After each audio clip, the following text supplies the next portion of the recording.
This is just how my room is. All right, welcome to Quarantine Check-In. My guest today, one of the founders of Motor City Comedy Festival and the head producer of 313 Comedy. Please welcome Kyle Forsyth. Hey, I wish I was one of the founders of Motor City Comic Con. That'd be cool if I was one of the founders of that too.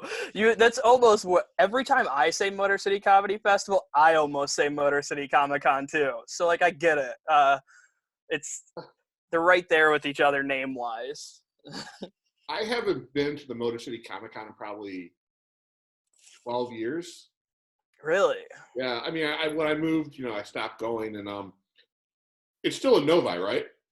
It is. It's at the Suburban Showplace. And they just expanded the Suburban Showplace this year, so it got bigger, and meaning Motor City Comic Con had more floor space to work with.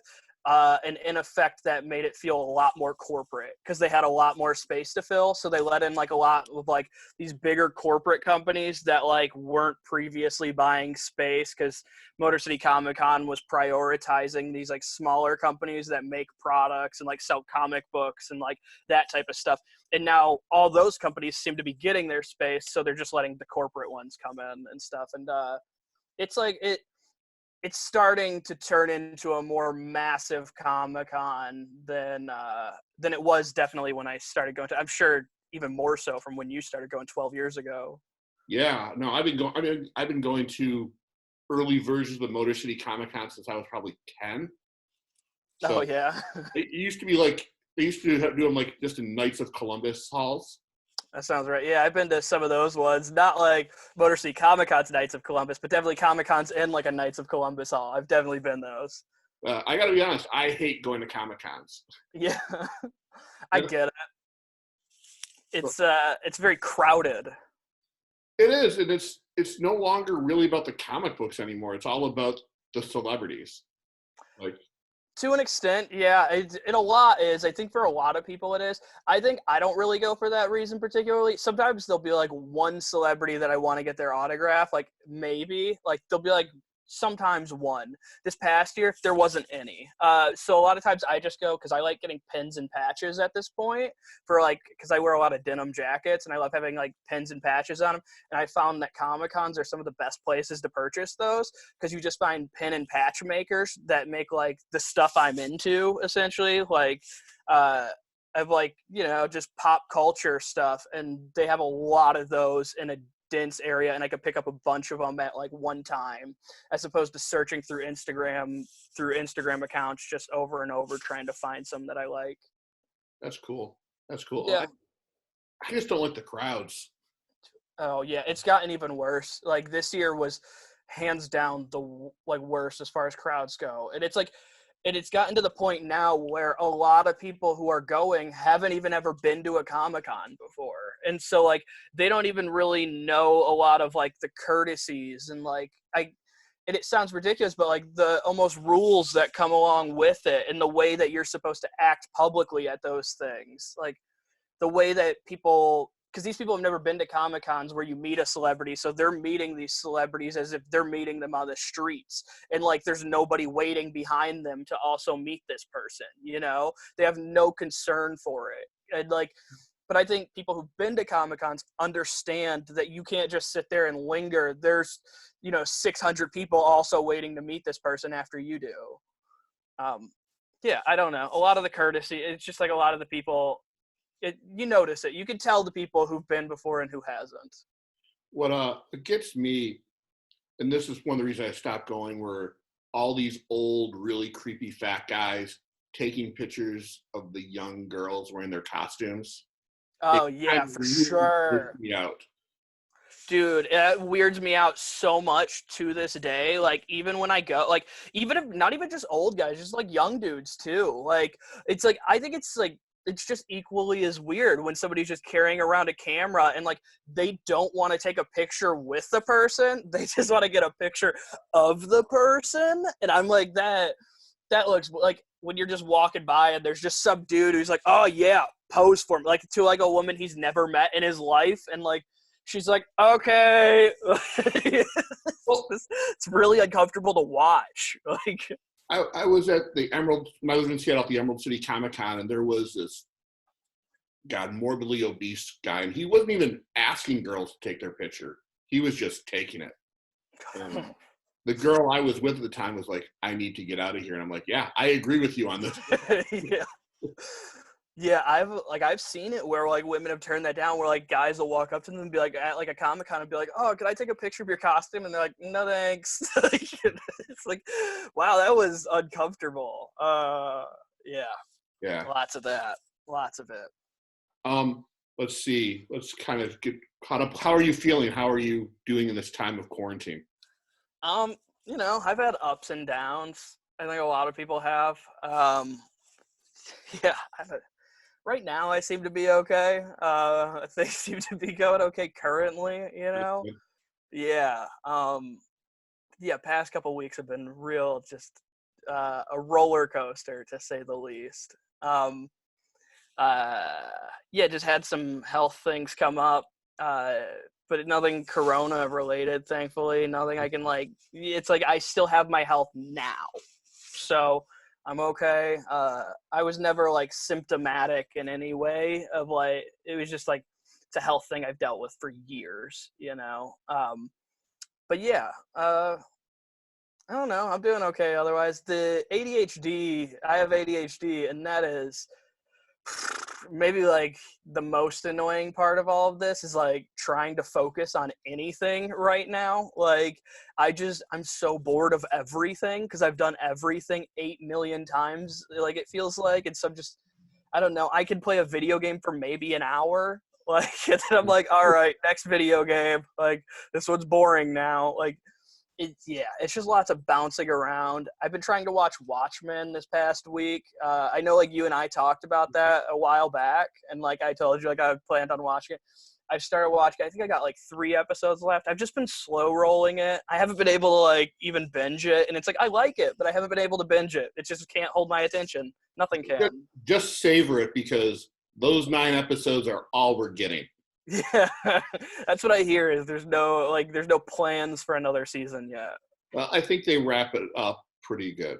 Yeah. I don't want to spoil anything, but I think they wrap as much as they do with the original comic book. Have you seen The Outsider? No. Oh, it's also on HBO. It's based off a Stephen King book. And like I can't tell by the ending if there's going to be another season or if they're going to leave this as a limited series. Because they could go either way. Like, I think it's supposed to be a limited series, but it feels like the way they end it, like, if they really wanted to, they could go for a season 2. I think right now, with everything that's going on with production, most every series now is a limited series. Yeah. Man, yeah, that's, yeah. Isn't that weird? Like, there's, like, no film and TV really being made right now. Yeah, like, it's weird. Yeah, that's why they're holding everything off for next year, like Fast and Furious, Black Widow. Though I think Black Widow will be on Disney Plus before the end of the year. Yeah, I think an interesting thing I just heard recently, I heard it on Mark Ridley's Comedy Castle, had like they've been doing live streams, and the first one they did was with Tim Allen, and he said the last 2 episodes of Last Man Standing this season got bumped to the beginning of next season. I mean, I don't really watch the show, but I find that it's like an interesting thing that the network decided to do. They're like, instead of these 2 episodes, because they probably can't wrap up whatever storyline is in those 2 episodes. So they're like, we're just going to push them. Like, so it's like, we're not even getting the content we were supposed to get. Yeah. Like, it's interesting. I didn't know Last Man Standing was back on the air. Yeah, dude, middle of the country loves it. All right, like middle America, they love it. But it's because it's written. I heard on that stream, and I didn't know this, is pretty much the whole writers' room is the same writers' room from Home Improvement. Like all the people who are still alive from the writers' room of Home Improvement are in Last Man Standing's writers' room. That makes so much sense. Like from like the bit of that show that I've seen. It makes a lot of sense, and it also makes a lot of sense why the people who watch it. It's like those are the same people who watched Home Improvement. You know what I mean? So it's no wonder they love this show. Like, they loved that show in the 90s. This is just like a version of that, essentially. Oh, man. I've seen 2 episodes of Home Improvement, and I thought that was one of the worst things on TV. I never got into it. It wasn't my thing. Yeah, I don't like. I think it was just like it was before my time. Also, it Yeah. was like a show intended for older people while I was being born. Like My dad and mom loved the show. yeah, my grandparents and like I know my grandparents loved it. It was like my grandpa's like favorite thing. But he's like a handyman who has a whole garage filled with every tool you've ever seen, and like every machine you can need to build any project. So I'm like, of course, this is your dream show. Like, so he loves it. Yeah. Yeah, my dad wasn't handy at all, but because of that show, he thought he was. Yeah. It's kind of like it's interesting because then now like the current show Last Man Standing is basically just a dude who's like an owner of a Cabela's or something like that. Like it's a Cabela's-esque type place. Oh, that's a horrible premise for a show.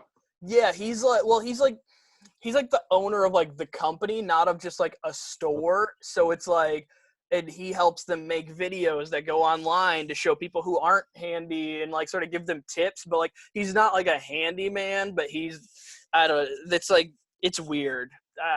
So it's like a more They've successful version of his character on Home Improvement.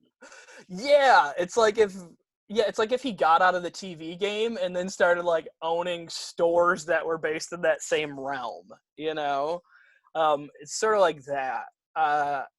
And then I think the weirdest part of all of it, though, hands down the weirdest part of Last Man Standing is like his daughters on the show, like the characters who play his daughters, they've been swapped out so many times. Like originally one of his daughters was Caitlin Dever. Do you know who Caitlin Dever is? Yeah.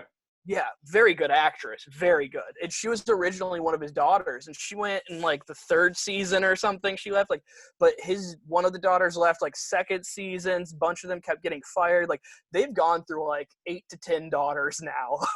But they're all playing the same characters, like the same 3 daughters from the first episode, but it's different 10 different actresses at this point. It's real. Like I hate shows that do that. I hate it so much. I do too. Like, I know Roseanne did it a lot with the Becky character. But in every National Lampoon Vacation movie, the kids were played by different actors. Yeah, I'd rather you kill the kids off. Like, I don't care. Like, do something. Like, don't just replace them. Like, I hate shows. I don't know if I like any show ever that has, like, replaced characters like that. Like, I don't know if there's any show that's, like, kept my interest after they did that. I can't think of one. I can't either. I just think it's like a cheap ploy. Write the character off. Yeah, exactly. Yeah, write them off. Like, they went to military school and they're not coming back, And we adopted a new kid. Like, I don't care how you do it. Do it. Yeah, just be creative. You're supposed to be creative. Yeah, that's why you have a writer's room. You don't have a writer's room so you can say, let's just replace the actress. That's not why you have a writer's room, in my opinion. I don't know. I don't work in a writer's room, though. So what do I know? If you could write for any sitcom, what would it be? Oh, on air currently or of all time? Both. Of all time and on air currently. Of all time, it would probably either be I want to say The Office because it's my favorite show, but I think it's too smart of a writer's room for me. Like, I'll be honest with you.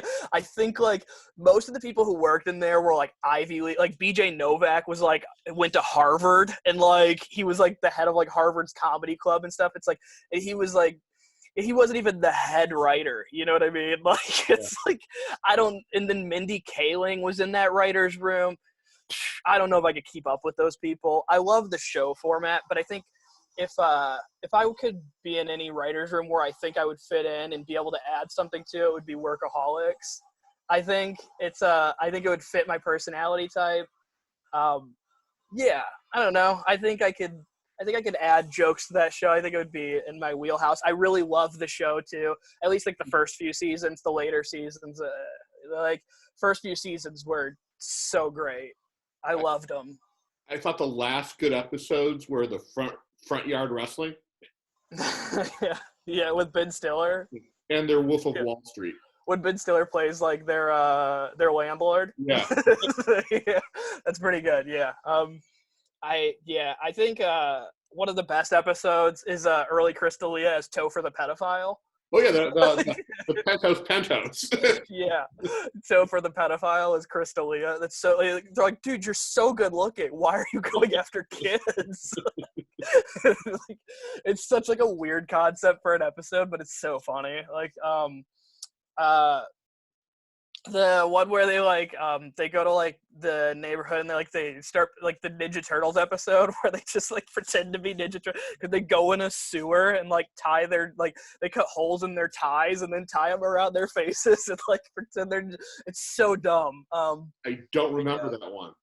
I think my favorite one is when like they have to go to like sensitivity training or whatever, like, and then the guy who teaches the class is like Mitch Hurwitz, which is the creator of Arrested Development. Yeah. And it's like one of the only acting things he's ever done outside of Arrested Development because he hates acting. And everybody was like, how did you get Mitch Hurwitz to do your show? It's so early on. I think it was first or second season. Yeah. And like then they went and they all got like a role as like airport attendants in the like that season of Arrested Development, like that first one when it came back. Yeah. I think it was the 4th season. Yeah, it was really cool. I love that episode a lot. That one's like really silly.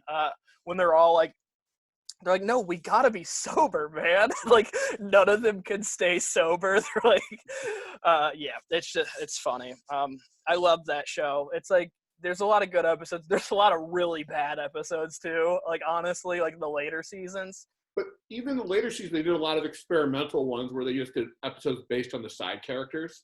Yeah. I like, and that's the thing is like the later seasons they got more adventurous because they got a bigger budget. Because like Comedy Central knew that like Workaholics was a tentpole show. They started premiering other shows after Workaholics, like Broad City, you know. Workaholics was the show that they like, which Tosh.0 was that show before Workaholics was, and then Workaholics became that show. Is where the show that they launch other shows with. Because when Workaholics was launched, they launched it, I believe, right after Tosh.0. And so like yeah, it's interesting. It's kind of cool how that works. But I really like that show. I would love to be in that writer's room. If I could write for any show, The Office. I love The Office. It's just a classic. It's so good. Like the writing's so good. I was hoping like after they did that Parks and Rec reunion a couple weeks ago or last week. Yeah, I saw it. That The Office would do one. I have no hope that The Office will do. I don't want The Office to do one. Nope. I don't. Honestly, didn't care for that Parks and Rec reunion. Really? Didn't. No. Like it. I would have. Like I get why they did it. I understand the point of them doing it and like the cause and like helping bring awareness and raise money and everything. But I didn't like it. Like it's like it just like. I don't know. It's not how I wanted to see them reunited. Like, it's just like, I love that show so much. Like, right behind The Office and, like, Workaholics is probably Parks and Recreation. Like, honestly, Parks and Rec and Workaholics might, like, just battle it out in, like, my top 3. Like, or my top 5 somewhere. I don't know. It's up there in my top 5. I love that show so much. I've watched it. I mean, yeah, it's like The Office, Parks and Rec, and Workaholics are probably the 3 shows that I've watched the most, like, or rewatched the most, you know? And it's like, so I have so much attachment to that show and those characters, and like, I just didn't want to see them reunited like that. I wanted to see like a real reunion. It felt so half-assed to me, and it's like, I get it's the best they could do in these times and everything, but it felt almost like a disservice to the show to me. Like a disservice to the characters that I've come to love. I felt emotionally it was something I needed. Yeah, I could see that. But I also was glad it didn't ruin the finale. Yeah. Yeah. They're just like they sort of continued on with what the finale had already cemented in place. Like these people are still at that same place in life as we saw them in the finale. Yeah. Like, you know, I get that. Yeah, I don't know. It's just like, yeah, and I think that's maybe another reason why it just felt almost sort of lazy to me is like it didn't try and push anything in any way or move any story along in any possible way. Well, I don't think it could.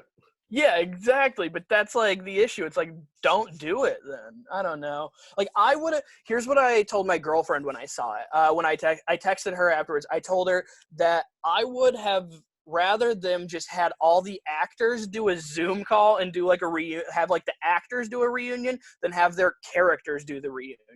I would have much rather just for 30 minutes watched all those like people who were in that show just talk and answer questions and like Q&A and like do things that fans want to know about their characters than to see that like episode of Parks and Rec. Like that wasn't an episode of Parks and Rec. Like to me, I would have rather just watch them reunite, not the characters. I agree. It wasn't an episode because I don't think once this is over, that will be in any syndication packages or on the Peacock network. It'll just be a nice little epilogue. Yeah, it wasn't even like on Hulu. They didn't like it wasn't even like listed under Parks and Rec. It was like the Parks and Rec special or something like that. Like it was its own thing. Like it's not listed under episodes on Parks and Rec. So they're not even considering it that already. Yeah, it was just something just to make people feel good. Yeah, I think they could have done that with like a reunion of the actors too. But, you know, personal opinion, preference. I don't know. Yeah, it is. I'm going to share my idea for a. You ever watch The Blacklist? With James Spader? Yeah. No, but I'm aware of it. So I have an idea to turn that into a spinoff from The Office, where his character of Robert California is the same character from The Blacklist, and he just kills Andy Bernard in one episode. So he comes back and it turns out he was never really Robert California. That was all an alias. Yes. Okay. I'm with it. It's weird, but I'm with it. It's like Robert California was such like a weird character already that it wouldn't bother me if they did some weird shit like that with his character. Like if they did it with like a main character that I really loved, I'd be a little upset. But if they did some weird shit with Robert California like that, I'd be like, that seems par for the course with what his character should have done, you know? I thought his character was awesome because he was just such a deviant. There's only like one, like, I mean, like some of the stuff that he did was like hilarious to me, but like the one thing that I always think about is I'm the fucking Lizard King. Like that's the fun, like that may be, I do not really like that season, but that's one of my favorite quotes of The Office, like ever. Like is like he's like if you want to go in a street fight, he's like I'll take you in a street fight. He's like I'm the fucking Lizard King. It's so funny to me. Oh man, yeah. There was the episode where they went to his house for the party, and just Ryan and Gabe just dancing. Yeah. I thought that was good. It was. Oh, so man. Going back to Workaholics, that's where I discovered Erik Griffin, and he was at the last Motor City Comedy Festival. Yeah. What's going on for this year? Yeah, good question. It's you know, we don't fully know. Like, it's like there's some questions that we can't really even answer yet. You know what I mean? Like, we don't know what restrictions are going to be like or what things are going to be like. So, like, right now, as it stands, we plan on having a festival of some sort. We want to have a comedy festival. As long as things work out the way we hope, as long as like we're allowed to have people in a room to watch comedy by that third weekend in September, we plan on having a festival that same weekend we always do. And it's we've opened up submissions at this point. Previously we started out charging for submissions this year, and then everything happened. You know, the world took a turn. And so we're like, what do? We can't really expect people to like pay to submit to a comedy festival that they're not even sure is going to happen right now. So we did something that we've never done before. That's unprecedented, at least for us, is we just opened up submissions completely for free. And we said anybody could submit. We posted it out there, said submissions are free. You want to submit to the festival this year? We understand that it's going to be hard just for you to even get here. as a comedian. We understand that it may not even happen, but we're going to open up submissions to everybody. We're going to take submission comics in. We may have to take less comics because of things, but we're still looking at it. Hopefully we can do 30 submission comics. I don't know. It's going to be 20 to 30 probably. Like, we may have to cut it down depending on things. We don't know yet, really. And then we want to get headliners, but it's hard to ask any headliner to commit to anything at this point. So really, there's like no headliners in place yet. I have some names of people it looks like, honestly, what we're going to do is try and focus more on a local level this year. And if we get headliners, try and employ some local headliners so we don't have to have people who have to worry about traveling from far distances and whatnot. And it also takes a little bit of the financial burden off of us as well, considering that ticket sales are probably just going to be lower this year. It is what it is. Because of the way the world is, we don't predict to have the highest ticket sales. I don't think anybody is that quickly. Like, by September, I don't think anybody plans to be having huge ticket sales. We don't know. We really don't know. There's so many just like variables that we don't know. But we're trying to have a festival this year, as long as the world lets us, I guess. It's really, I don't know it. Yeah. The last time I saw you was that ill-fated Bernie Sanders show. Yeah. And yeah. Which I probably even should have gone out for because I was in so much fucking pain. Yeah, I went to it. I didn't expect it to happen, and it didn't. You know, like, I don't like. It was just one of those things where I was like, I feel yeah. I didn't expect anybody to be there. No, you want to talk about it? Yeah, but I was actually using it as a pretense for a question. Did you think the world was going to turn to such shit after that night? Man, I don't know. Not this. I didn't think it would be this necessarily. I think the moment that, like, the last time I was on stage that I really knew that it was going to go the way it did, was I did, I believe, what was the final open mic at Mark Ridley's Comedy Castle before they closed up. They did a weekend, but it was the final open mic that they did, like, that Wednesday. And, like, it was just so prevalent that, like, changes were coming really soon and things were about to really drastically change. Like, because they already sort of were. Like, I remember that Wednesday, Ridley's was, like, already, like, they were already acknowledging social distancing, and, like, they were already, like, wiping everything down with, like, you know, with sanitizer, and they had their employees working extra hard to sanitize everything. They had, like, posted a status and everything about, like, we're staying open and all this, and, like, they were obeying social distancing, but realistically there wasn't enough people for it to matter. You know what I mean? Like, it's it was maybe like 20 people there, and, like, I know I've said it, I talked to my mom about this, because I said I'm never going to forget that show. It's like, it's the last show I did before quarantine. I have the recording, like the audio recording of it. I wish I had it on video. But I will never forget it, because I had a very conscious thought before I went on stage that night. Everybody who had gone up, because I went up last that night, everybody who had gone up basically had mentioned COVID in some way, shape, or form, tried making a joke about it, or just, like, acknowledge, like, this is crazy, right? Our world's weird. Okay, here's my dick jokes. Like, and, like, everybody acknowledged it. And I was like, I'm going to go up there last. All these people have heard about all day is COVID. And, like, that's all they're hearing about. All these people who go on stage are talking about it. They came here to escape that for a few minutes. And I was like, I'm going to go up there and not even say that word or mention it. I went up there. We did 5 to 7 minutes of material, and it went real well. Didn't mention COVID once.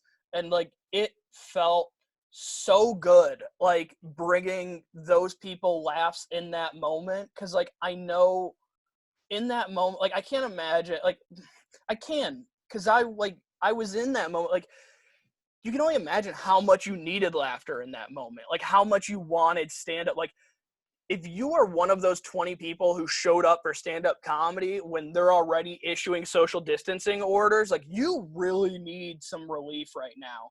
And the fact that everybody went up there and just kept mentioning this same shit that, like, we're trying to get relief from, it's like, it was just, like, upsetting me to an extent. And it's like, I get it. Like, you want to mention it, but these people are almost trying to escape it. Like, and I wanted to be that 5 minutes of escapism, and like, I couldn't be more proud of my set that night. And it's like, it's not the best set I've ever had. I didn't do all of the most polished material I had. There's no reason to be, in theory, as proud of it as I am, but I'm so proud of it because of what I know I did for those people. And like, or at least the way I view it is like what I hopefully did for those people. Because I had people come up to me after that and thank me for that. And like, I had one person thank me for not mentioning COVID after that show. So like, every comedian just kept talking about the virus and you didn't. I like that. And I was like, thank you. Like, it is. I was like, that's what I was fucking going for. Well, you were right not to mention it because when people go to shows, they don't want to fucking hear about that. Yeah. And I mean, sometimes they do. I guess it depends where you're at, you know, crowd.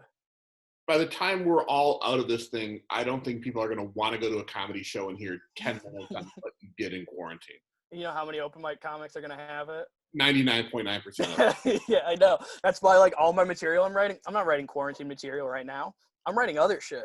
Like, it's like, there's some quarantine stuff I've come up with, but I'm like, I'm not using that for months until this stuff's all over. Like, I don't need it really yet. Like, that's how I view it. I have one about getting laid off on Zoom. Oh, you got laid off on Zoom? Yeah. Well, actually Microsoft Teams, but nobody knows what that is. Okay, yeah. So the whole premise is me pretending to freeze right before they lay me off. I don't have a lot of quarantine stuff. It's like today, like the only like premise that I really wrote, and I didn't like fully finish the joke. It's that I think strawberry air fresheners just smell like fresh packets of Kool-Aid. Like, it's like, it's where my head's at right now, you know? Like, I don't know. And that just spawned because I was looking at stupid shit on the internet. And I was like looking at like a Sid Haig, Captain Spaulding, air freshener. It's like Captain Spaulding's face is an air freshener, and like it says it smells like strawberries, which makes sense because he talks about tutti fucking fruity. You know, like, have you ever seen Captain Spaulding? Like in the movie? Yeah, he's like tutti fucking fruity. Makes sense for his character. But I saw strawberry as the scent, and I was like, I'm not buying that. I was like, I don't want my car to smell like Kool-Aid all the time. Like, I just remember it so vividly because my dad bought those when I was a kid. I remember him going to AutoZone and being like, I'm gonna go in and buy something. And he came out, he's like, I got some air fresheners too, and they're strawberry. And I was like, ugh. Like, I was like, this smells awful. It doesn't make your car smell like strawberry. It makes it smell like some sort of berry plus ass. It smells like Kool-Aid. It smells like a packet of Kool-Aid, not made Kool-Aid, like a packet of Kool-Aid. When I was in college, we used to have challenges to see how many of the packets we could drink at one time. No, what? Why? Because we were stupid and on drugs. Okay. I was gonna say that sounds like something that somebody who doesn't do drugs would do. Like, no. Where they're like, we're not gonna snort anything. Let's just drink packets of Kool-Aid. No Coke for us, just packets of Kool-Aid, man. You guys snort them? Nah, we drink them. That's how we get our buzz. We were so fucking stupid. We're on that artificial flavor kick. But you know what? We got that sugar rush. Yeah, I bet. I bet you did. Probably a weird way to get it. It shortened my lifespan by probably years. Yeah. See, that's how I feel about my coffee habit, man. Yeah, like, I think my coffee habit, because I work in like a coffee shop as my day job, so it's like my coffee habit has significantly decreased since I've been home. Like, I've gotten myself down to like 1 cup a day. When you work as a barista and you're standing in front of an espresso machine all day and you just have the option to make yourself an espresso drink or pour yourself a coffee, or you have nitro cold brew on tap, like, you can have any of it whenever you want. It's real hard to just say no to it a lot. Like, And it's become much easier at home because I want to, like, making cold brew is a process. And I'm like, I don't want to keep making more cold brew more than I need to make. My laziness is curved by coffee habit. That's good. Yeah. When I was in grad school, I worked at Borders Books, and every now and then I had to work in the cafe, and I am not the person, because I don't drink coffee. I don't know how to make the shit. Yeah. And I remember this one day, this guy from Dave & Buster's came in, and he's like, "Can you make me an Americano?" I'm like, what the fuck is an Americano? The easiest shit you can make from an espresso machine. He's like, "It's coffee and water." And all I can think is the dumbest thing in the world. Yeah.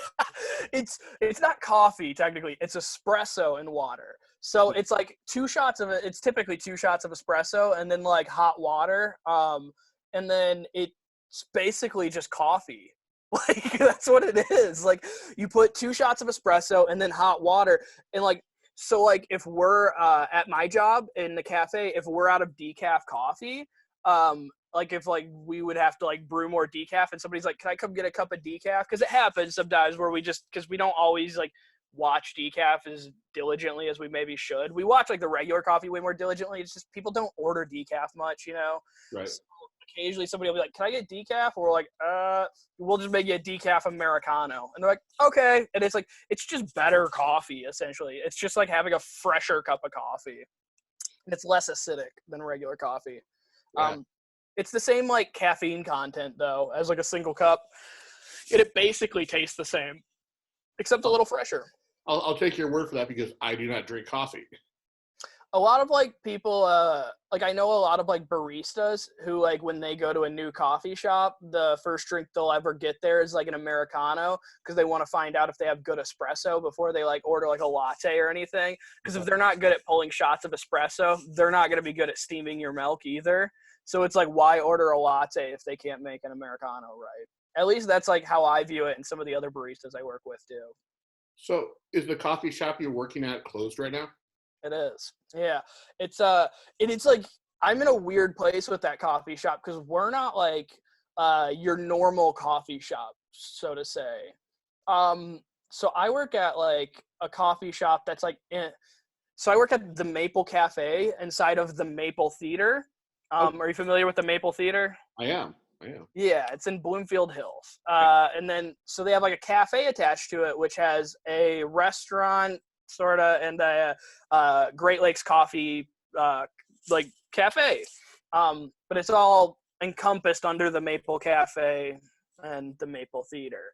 So the weird part is, I don't know whether the restaurant and cafe are going to open before the theater does, because the theater's probably not going to be able to be open until after restaurants and cafes are able to be open, because restaurants and cafes are sort of already to be able to be open, but we don't do takeout there. We have no takeout system set up, so it'd be really hard. Like we'd have to set up a whole takeout system to, like, open early.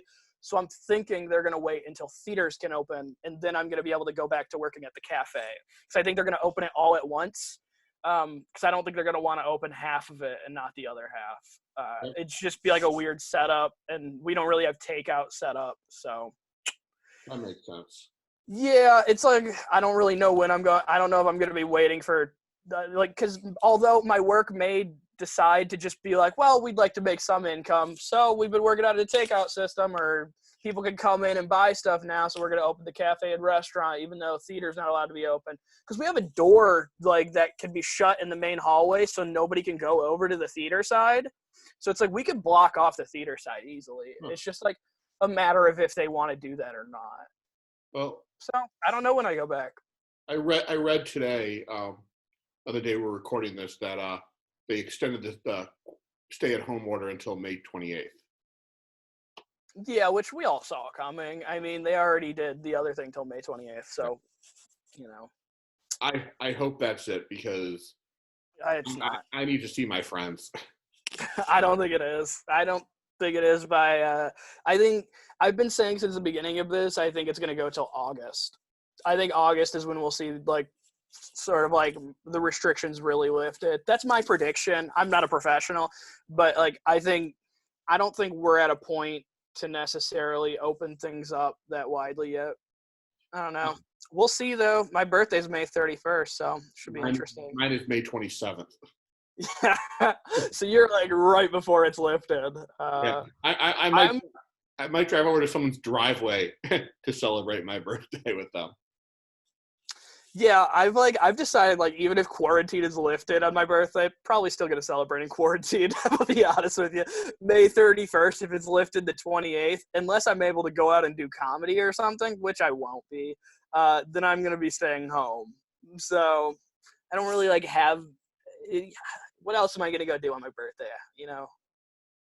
Sit home and cry like everyone else had their birthday during this time. Yeah, I'll probably just like go get edibles or something, and then just have a nice day. I don't know. That has been my saving grace during this time period. Edibles? Yeah. Yeah. How many milligrams are you a day? I don't do it every day. I do it like a couple days a week. Okay, so when you are doing it, like how many milligrams do you do? 4 of the mints. I'd have to go grab the stuff I have. I don't know. Those are like 10 milligrams a piece, I think, or 5 or 10. Like that, yeah. You take 4? Yeah. I made the mistake of going running while I was on them a couple days ago. Yeah? Yeah. How'd that go? It didn't go very well. Man, yeah, I should be running or walking or exercising more. I feel like I have not exercised almost at all since I've been in quarantine. Well, man, it's not good. Well, for me, this quarantine's been going on longer because of my back. Where I barely went into. I went to the office maybe 3 days, and then this all started. And for the majority, like I had nerve pain going up and down my leg, so I couldn't do anything. So this kind of works out for you in a weird way. Yeah, my back feels great. Yeah. Now I just walk and run pretty much every day, like 4 to 6 miles. Except on the day. Solid. Except on the day where I did edibles and decided barely to do a mile. I'm like, fuck this, I'm going to go home and nap. Yeah, I don't know. I don't love running or walking in, like, the area that I live in. I live in, like, a weird area. It's not, like, a bad area necessarily. I don't like walking or running in this. I think I just know too many people in this area. Like, I've just grown up here and lived here my whole life, essentially, because I basically live right on the border of Pontiac and Waterford. Okay. And I always have. Like, I grew up on Telegraph, like, right across from Summit Place Mall. Okay. Like, my neighborhood was connected to Telegraph when I grew up. And I moved maybe a quarter mile more into Waterford when I was, like, 18 or 19. Like, so I still live in, like, this same area. And I don't know. I just have this thing in my head where I always think, like, people are going to see me and know me on, like, there's like it is probably not true at all. And I also just don't like the area because, like, in my area I could probably make a path come up with a path that would work, but there's not like a whole lot of like great sidewalk area, and the neighborhoods are sort of built weird where they don't like circle around. Like, my neighborhood is in like the middle of like 2 or 3 main roads, so like it doesn't go in a circle at all. It just, like, all of the streets just sort of veer out to main roads, essentially. So there's, like, no great circle. And, like, those main roads don't have, like, sidewalks, some of them, like, a lot of them. It's just not, like, a great I'm making a lot of excuses here. I just don't want to walk is what I'm saying, Robert. Oh, I make excuses, but I don't like the area. Like, every time I, like, drive around and, like, try and, like, figure out, like, where would I walk here? I'm like, this area, this part would kind of suck of, like, the walk. This part would kind of suck if I went this way. And I get in my head, and then at a certain point, I'm just like, I've spent an hour thinking about this. I'm just going to play video games. Like, I just run up Farmington from 7 Mile to downtown, from Livonia to downtown Farmington and back. And what's weird is I usually see the same people out when I'm running, to the point where I'm changing my time where I don't have to see them again and start a friendship. Yeah. Because I don't want to.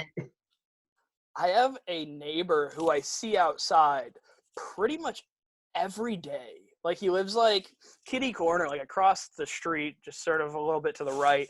And every time I see him outside, he is on his phone. Not like a headset, like phone to his ear. Who the fuck Every does time. like, every time. Every day. Every day, every time I see him outside. I'm not, like, exaggerating here. I don't know who he's talking to this much, but it doesn't matter the time of day. I go outside. This dude's at least, like, in his front yard or just walking up and down our street, basically. And, like, he's just on the phone, holding it to his ear all the time. Like, just on his cell phone. Never not on it. And it's like, it's so weird. I'm like, I don't know who you could possibly be talking to that much. Like, I've never seen the guy or even been able to interact with him because he's always on his phone. So I just wave to him every time I see him. Like, because he's always outside. So I always wave to him. Like, does he wave back or does he get the nod?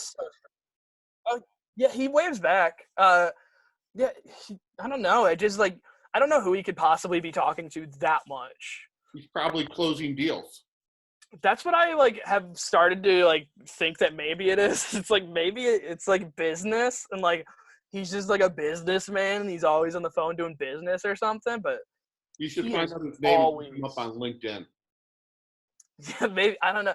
Or maybe he just doesn't like taking phone calls inside of his house. Or maybe that's what it is. Or he's talking to his girlfriend. Yeah, maybe. I don't know. I don't know if he even has, like, a significant other.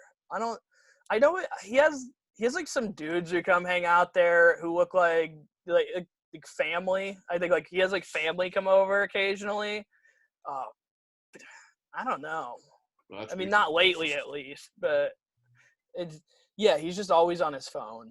And when he has family come over, they all just set out lawn chairs in their front yard like a bunch of trash in Waterford. Okay. It's like pure Waterford when his family comes over. It's just people on the front lawn and lawn chairs. He is not closing deals. Not closing deals. I don't know, man, because he does have, like, a nice home, though. That's the thing. It's like, it's a trashy move. Like, he doesn't dress poorly, and, like, he has, like, a good-looking home. He, like, tends to his yard and stuff and does, like, yard work in his yard. And, like, he has, like, a good-looking house. Like, it's something that he cares about for sure. He's not trashy as, like, a person. It's just, like, the sitting on the front lawn on lawn chairs is that thing that he does where I'm like, man, that's a real Waterford move right there. It's just get a patio set. Get chairs to put around it. He has, like, a nice porch too. It's not like he doesn't have a good porch to sit on. I think you should investigate your neighbor. Yeah, I don't know, man. Yeah. I don't think I should, because I'm a white guy and he's not, and I don't need to be investigating anything right now. I should mind my own business probably. So Enough. Yeah. So let's get back to comedy. So what's going on with Detroit Shipping? Are they going to be around? It's closed right now, man. They're going to open at some point. I mean, they're going to open back up again. I don't know what the show's going to be like or what's going to be happening when it reopens. I don't know when the show's going to be happening as opposed to when it reopens. Like, they're not really doing carry out right now. So I don't know. It's not like I can, like, plug that or anything. All their restaurants that are in there just closed down. Cause I will say they had the best dumpling place I've ever been to. Momocha? Yeah. It's phenomenal. Those Nepalese dumplings. Yeah, man. It's a real solid one. They weren't even, like, one of the original businesses that was supposed to be in there. Like, it's because they ended up there because there was a restaurant that was moving in. I forget what the restaurant was, but they were based out of Canada, like out of Windsor. Like, their first location was in Windsor, and this was going to be their second location was in Detroit Shipping Company, and they couldn't get their green card approved after, like, a year and a half because of, like, they were going to, and they had put in the application. And then Trump went in office and made, like, acquiring, like, a work visa, like, way harder. And these people were Canadian citizens with no priors or anything like that. It's just, like, our administration changed and they made it much harder to acquire a work visa and then made it impossible for these Canadian business owners to open this business. And then so they had to announce they're just not going to open it after like a year and a half of being like, we swear it's going to happen. Or maybe been like a year, but still, it was like a full solid year of that spot being empty in there. And then being like, oh, we're going to get a work visa. And then finally they're just like, we got turned down for our work visa and we don't know why. And then Momo Cha sort of slid in real soon after that. Well, I'm glad they did because best dumplings I've ever had. Yeah, I love it. You can like pick the protein. You can pick how they make them, like how they cook them, like pan fried, regular fried, like, or deep fried, and then or just like what is it? Just sautéed? I don't remember the third one. There's like 3 different ways that they do it. You can pick what's inside of it. You can pick the chutney and stuff that goes on, like the sauce that goes on top. It's great. It's pretty affordable too, as far as like food goes there. Yeah, it's I want that now. Yeah, it's good stuff. I love Bangkok 96. That's it's really good, like really good Thai food. And the chef there, Chef Vang, she is the sweetest lady in the world. Like, oh yeah. She walked up to me once and while I was just walking around the building while we had a show going on, and she was like, hey, you bring a lot of business to my restaurant. People like come up to my restaurant and say, hey, I'm here for the comedy show. I want to get some food. She's like, I appreciate that. This is like after like a year and a half of us doing the show. And she's like, what if next week you guys give away like a couple $20 gift cards to my restaurant? I was like, yeah, okay. And she's like, can you like announce it on social media so like people will come? I was like, yeah. I was like, we'll say it on social media that we're giving away $40 worth of gift cards. We can, I promise you we'll do that. Like, of course, they're like packed out, and then we ended up giving away the gift cards. And like, it was just really cool. She like came up to me and offered to like do that just because she was thankful for us like bringing her business. So she's a sweetheart, and her food's amazing. No, it is. Now I want that too. Fuck. She also she made like occasionally she makes like dishes that she's gonna like add to like the specials menu and stuff, and she'll like try it out on the staff there. And occasionally, like, because I'm sort of staff around there, even though I'm like not technically an employee there, but like I've been around long enough where like they consider me some of the restaurants give me employee discounts and stuff, you know. Okay. Like, yeah, it's pretty cool. And because like they know me at this point, but like, so like occasionally she'll have like a new menu item and she'll want to like try it out. One time she was like trying out some food at the bar with like me and like the bartender, and she made these noodles that were made out of like whitefish, so they were like gluten-free noodles and stuff. Like, she was like trying something new so like she could try and like appease like a different like market for like people who are like gluten-free and want to eat noodles.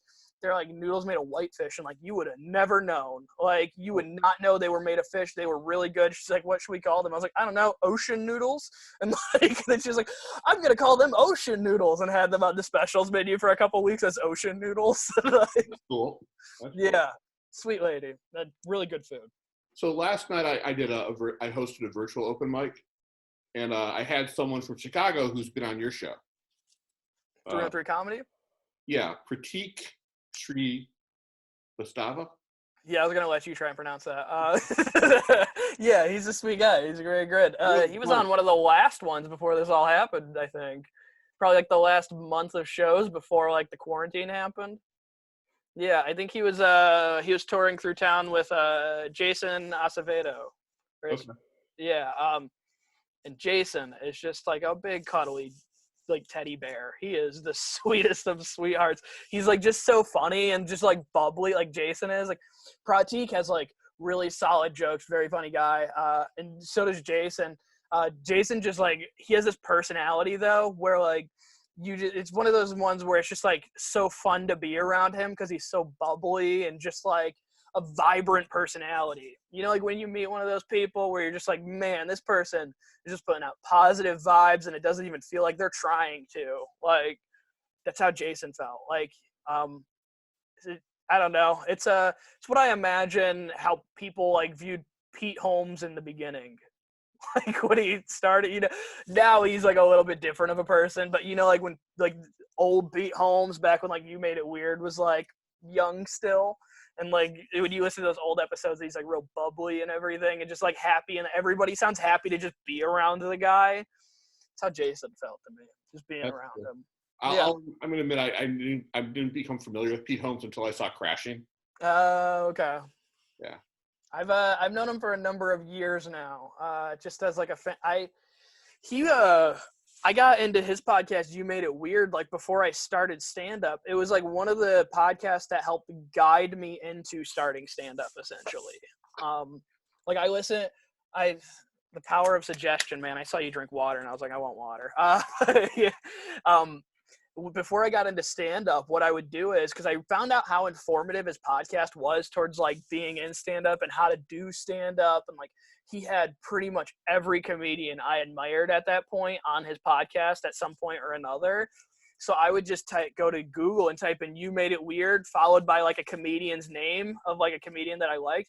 And I would find that podcast, listen to like the full 3 hours of it, you know, and like I got so many of like my start, like I felt like all the information I got from You Made It Weird made me feel like I didn't need to take a comedy class, in a sense. Like that felt like my comedy class. Like everything that like when I talk to people who took comedy classes, when they're like, this is sort of the things that we learned in there and these are the things that they taught, I'm like, I felt like those are the things I learned from You Made It Weird before I started comedy. And it's everybody gets it their own way, you know? And like I don't have anything against comedy classes. I think a lot of comedians do. I think as long as the comedians teaching them are qualified comedians, I see no issue with it. It helps a lot of people and it helps them get on stage quicker than they would on their own. And I think that's what You Made It Weird did for me. Like it helped me get on stage on my own quicker than I would have on my own. You know, like it gave me the tools I needed to know how to do it. Where it was like the idea of just go to the club, call the club, ask when their open mic is, find out how you get on that open mic and follow that. Follow the instructions of how you get on that open mic and then just go do it. And if you have trouble getting on that open mic, just start showing up to that club and asking for time. And like, that's sort of how I got my first spot. It's actually literally how I got my first like time on stage. Where was your first spot at? Joey's Comedy Club in Livonia when it still existed. We've actually been talking about it. Was a weird. You've been talking about it because Dan Turco was on a past episode and he talked about how Turco, he got good friend of mine. Justin, I can't pronounce the last name. The guy who runs Liberty Street. That was where he started. Mike Bobbitt talked about it. It's like the place is an institution, and at least in Detroit comedy, it definitely was. I'll always have like a special place for it. I have a picture from the night I did my first set ever at that club in like the back hallway behind the stage. And so I know the exact date that I did like my first set. And like, I always sort of like, I think it's December 13th. I have it like, you know, it's like time stamped on my Facebook at least. And like, I think I like just put something like about to try stand up for the first time. And it's just like in the hallway of Joey's Comedy Club. I'm wearing, like, I remember the hat I'm wearing in the photo. Like, this is like before I was balding and I was already wearing hats. So like, oh, and you're balding? I think I've never seen you without your hat. Really? Man, here, let me show you real quick. Holy crap. Yeah, dog. It's not good, man. I started this shit at like 20. Welcome to the club. Dude, I've been in the club since 20 years old. I'm turning 26 this month. So I'm starting to get gray in my beard was what I noticed yesterday. So that's fun. That's cool. It makes you look smarter. Like. Sure. Yeah. But yeah, so my first time at Joey's. So I called the club. And this is like, I think it was December 13th. It was like the last show they were doing before they closed for like the rest of the year. I don't know why they were closing for the rest of the year. Like they weren't doing like Christmas weekend shows or like, you know, New Year's shows, which seems weird to me now in hindsight. But back then I didn't think anything of it. In hindsight, I'm like, that's strange. Those are busy weekends for comedy clubs. But whatever, you know? So I call them. They're like, oh, well, we have like a booked show tonight, even though it's supposed to be like open mic. Like tonight, instead of the open mic, we have like this book show. They're like, you could try and show up and see if you could get a spot though. I was like, okay. So like I showed up like an hour early. I walk up, meet the guy. I forget his name every time. I've had somebody tell me before, but like he doesn't really do comedy anymore. I don't ever see him in the scene. I haven't seen him I don't think I've seen him since that day. but like somebody told me who he was at one point. Because the people I remember being on that show. So it was basically it was like Ron Taylor, Josh Adams, Jeff Horst. It was just like all black comics and like Jeff Horst essentially was the show. And it like the dude who hosted the show, I walk up to him and I was like, "Are you the host?" And he goes, "Yeah, yeah." But I was like, "Hey, I want to do stand-up. It would be my first time ever doing stand-up. I've never done it before. They told me to come and ask you if I could get a spot. I'd really appreciate it." And he's like, "Yeah, sure." He's like, "Here, how about this? I'll give you a spot if you help me carry my t-shirts upstairs from my trunk." Which, hindsight 2020 again, like, you know, on a Wednesday night or a Tuesday night, this dude's doing a show at Joey's Comedy Club. And he's like, "Help me bring my t-shirts upstairs." And I'm like, "Okay, yeah, you got it." He brings the t-shirts up. He pops open the box of them, and it's these like blue and yellow shirts, and it says "Twerk for Mason Blue." Like he just starts walking around like before the show even starts, like 30 minutes before it starts, just walking around the audience, just going up to women and going, "What's your size? I've got a shirt for you. I'm gonna give you one," and just handing them to women and like asking them what their size is, and then like giving them a shirt that says "Twerk for Mason Blue." These women are like, "Thanks." Like, and it was like. I remember that, and like I helped him carry him up, and he's like, "All right, I'll give you a spot today." He's like, "You could do 5 minutes." I had a piece of paper with like, I still have the paper, and I think there was like 20 jokes on there that I thought I was going to get through. Like, I had a lot of stuff on there that I thought I was going to get through, but I had like 6 things just sort of starred on it. And he goes up and then introduces me. It's this guy's first time ever, you know, and I go up and I do my 5 minutes. And as much as I can remember, it went way better than it should have. Like I hear a lot of people's first time and they're like, "I bombed." And I'm like, I feel like I did okay on my first time. Like I didn't get off stage and I was like, "That was bad." I was like, "That had some good parts. I think that went kind of good." Like, which in hindsight, it probably wasn't that good, but in the moment it felt good, you know, like, and I know there was some absolute spots where nobody was laughing at anything, but I think I went up there with a lot of stuff that was just like super revealing and no real punchlines, but it was just like so absurd and like such like crazy, like I took like the craziest stories from my life. Like I had that seizure story that I tell about having a seizure or whatever, like I tell at the end of my set. I had a version of that in like my first set I ever did, but like nothing anywhere near what it is now, like not even vaguely close, you know. But it was like a first iteration of like, listen to this thing that happened to me, you know. And then just I think everybody sort of goes to like their gross stories that they have early on. I had some of those.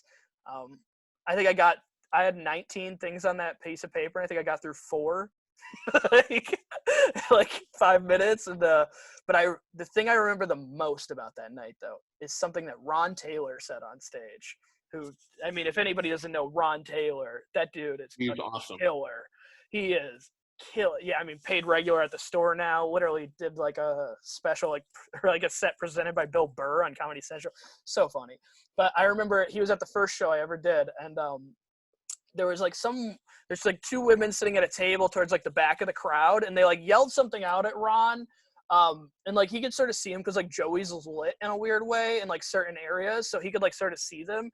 And then like she just kept trying to yell something out, and he's like, "Bitch, you need to shut the fuck up." And then like she wouldn't stop, and he's like, "Bitch, I'm telling you, you need to shut up." He's like, "I'm telling you." He's like, "Honestly," he's like, "You talk too much, but you're fine as hell. I turned you out 2 times. I'm telling you, I will turn you out 2 times." Like I thought "turn you out 2 times" was the funniest shit I ever heard. And like I reminded Ron of that. Like every time I see him, I sort of like bring that up.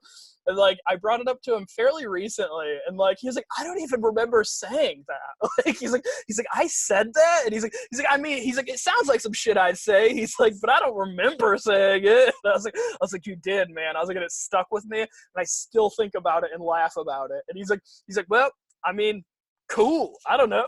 Like, he says so much funny shit that was just so inconsequential to him, but I remember it to this day. It was the funniest line I heard that whole night. But yeah. Yeah. He is so good. He is so good. He did a guest spot at one of my rooms, and I should have had him close out the show, but Yeah, you should have. I already had a headliner booked, and I'm watching him. I'm like, man, there are two kinds of comedians on the show tonight. There's Ron Taylor and everybody else. Yeah, it's yeah, for sure. Sort of that same thing with Noah Chapp almost, you know, like when he's on a show, it's like there is Noah Chapp and there's all the other comedians, you know. Like it's Noah was on that show that night, uh, and he went after Ron.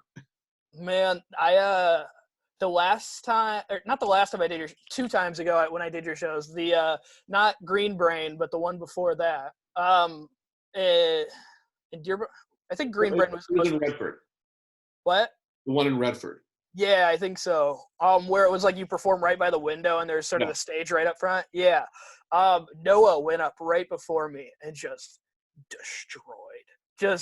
murdered that room. Like, I mean, no, like not trying to like, you know, I guess poor choice of words with Noah's act is murdered that room, but like, you know, he destroyed and like he just killed so hard. And like in a comic book shop, he's like tailor-made for those type of people, you know, people who are into like violence and stuff and like find violence funny, you know, people like it's like he destroyed.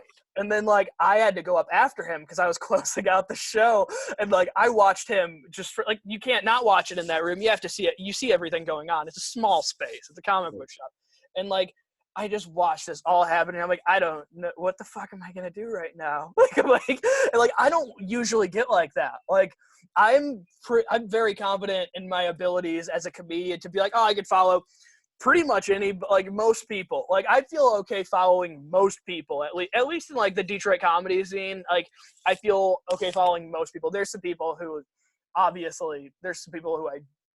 I get nervous following them. But like I think Noah is one of those for most people in our scene.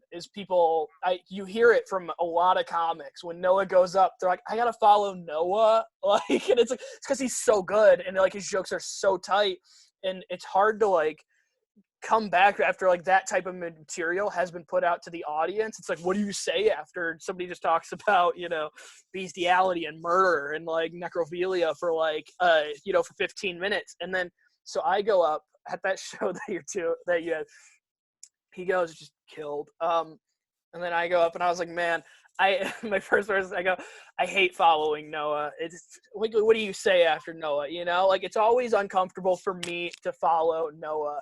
So I guess I'm just gonna jump into it. The reason I'm a necrophile is, and like I just got the room on my side, is like doing that, and like it got the room on my side, and I had them on my side, and then I went into my material and then just lost them. Like they're like, oh, I thought it was gonna, like they looked at me like, oh, it's gonna be more of that, and then like I didn't do that, and they're like, we don't give a fuck about it. Like they laughed, like I still did good, and it's like, but in my head the whole time while I'm doing well, the whole time I'm getting laughs consistently throughout my set. I'm just thinking these laughs aren't as big as Noah's laughs. like that's all I could think the whole time, and like it's just nah, man. It's like I did good, and people are like, you did really good. I'm like, yeah, but like you see Noah killed. Do you think dark humor is going to be welcomed once we're able to go back? Oh yeah. Good. I think so. Good. I don't see why not. Now, what's your dog's name? Oh, this one's Lucy. Well, this is the second pet we've had on the show. Yeah.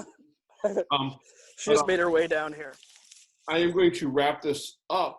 Before I do, though, I've become a big fan of Craigslist misconnections. Oh yeah. I'm going to read. Did you see the Luke Nesbitt one on I'm the one who posted that. What? I'm the one who posted that. Oh really? Yeah. That's so funny. Yeah, that was a good one. That was crazy. That like I love that we as a comedy scene detected who it was and who they were talking about. That's great. I wonder if Luke ever reached out to him. I think it was a her. I meant them. I didn't say him. I said them. Sorry. I speak quickly and I drop letters from my words. I said them, but it sounded like him. I apologize. I hope he did. I should get him on the show just to ask him about that. Yeah, you should. You should definitely talk to Luke about that. And like, if he hasn't, he still should. Like, he should try. Unless it turns out to be a whole like misery situation. Yeah, that'd be great for his comedy career. Yeah. So I'm going to read this one to you. It's called "Let's Get Back Together, Southfield." Okay. It's a great place to get back together. Okay. I'm open to getting back together if you grow up, Taco. You need to stop drinking and giving all those trans men your attention. This is Yolanda.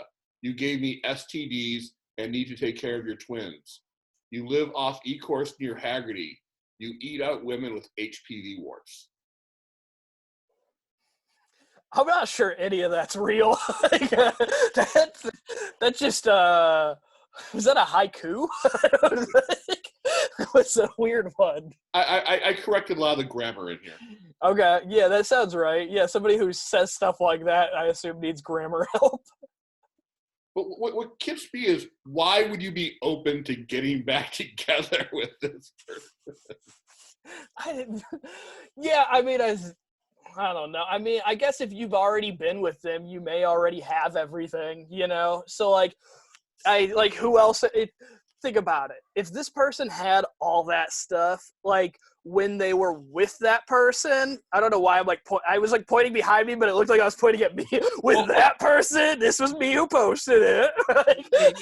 you don't live anywhere near Portsmouth Haggerty. But yeah, it's I don't know. I guess if you look at it from the perspective of say person A who has all this stuff, so person A is the person who posted all this. Person B is the person they're talking about who has all this shit. Person A has already been with person B before they posted all of this. So person A already has all of person B's stuff.